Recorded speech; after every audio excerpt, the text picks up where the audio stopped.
Programmable Logic Controllers. In this chapter, we are going to study Programmable Logic Controller, that is PLC. It is an inexpensive, flexible, reliable replacement of hardwired relay panels. The purpose of this chapter is to introduce you to PLCs. This chapter describes various parts of PLCs such as power supply, input module, output module, and programming unit. Further, in this chapter, we are going to study programming of PLC using ladder diagram. Introduction. PLC is a digital electronic device that uses a programmable memory to store instructions and to implement specific functions such as logic, sequence, timing, counting, and arithmetic to control machines and process. PLC is a digital computer designed for multiple inputs and output arrangements, extended temperature ranges, immunity to electrical noise, and resistance to vibration and impact. A PLC is an example of a real-time system. Here we have example of detection and sorting system which uses PLC. Objective of this application is to sort and detect components in a packaging line. So objective of this application is to sort and detect object P and object Q. The components are deflected based on size of components.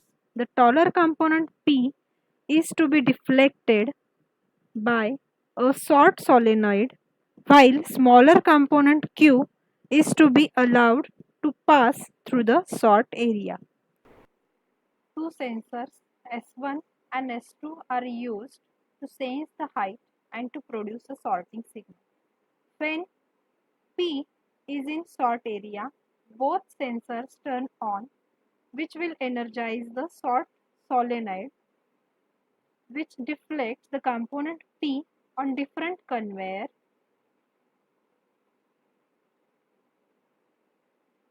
For a component Q, sensor S1 registers the signal and deactivates solenoid valve, which directly pass component Q on the conveyor belt. So in this way we can use PLC to sort the object P and Q.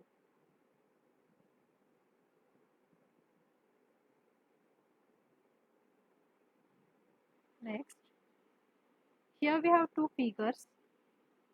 First figure shows hardwired circuit used for simple application with two motors and switches. Switch S1, switch S2, motor 1 and motor 2.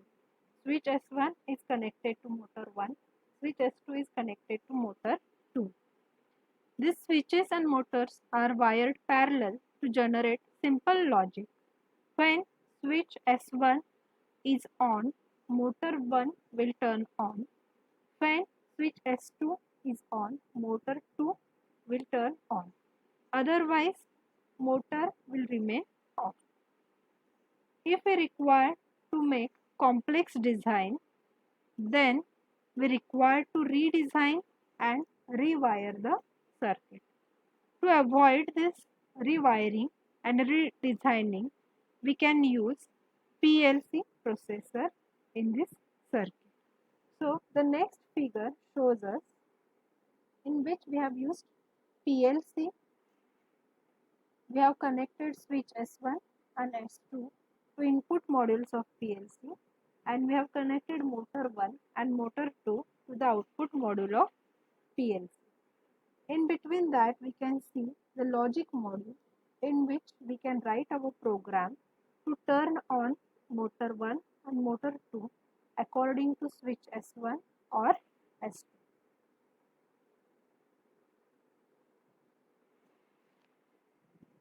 Basic structure of PLC. This is block diagram of PLC. Here we can see at the center we have processor, which is also called as CPU. To this processor, power supply is given.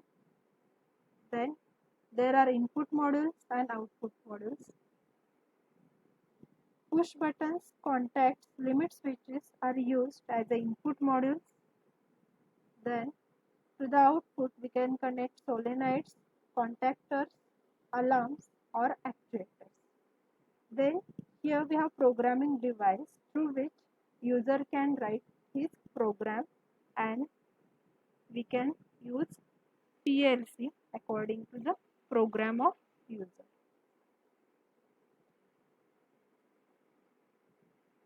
Processor, which is also called as CPU, it is brain of PLC. It consists of microprocessor for implementing the logic and controlling the communications among the modules. It is designed so the desired circuit can be entered in relay ladder logic form. The processor accepts input data from various sensing devices, executes the stored user program, and sends appropriate output commands to the control devices. CPU interprets input signal and carries out the control action according to stored program in its memory. It communicates decision as an action signal to the output. It uses EEPROM or EEPROM and random access memory as a memory. User enters program to relay ladder logic to the CPU. The processor gets the input data from various sensing devices, executes the instructions according to the stored program from the memory, and sends required output command to the actuators and the output devices.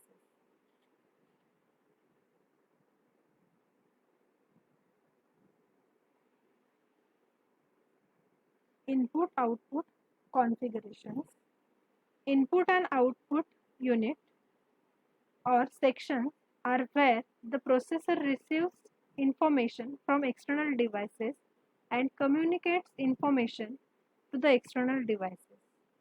There are two ways of input and output devices. One is fixed input output and second is modular input output devices.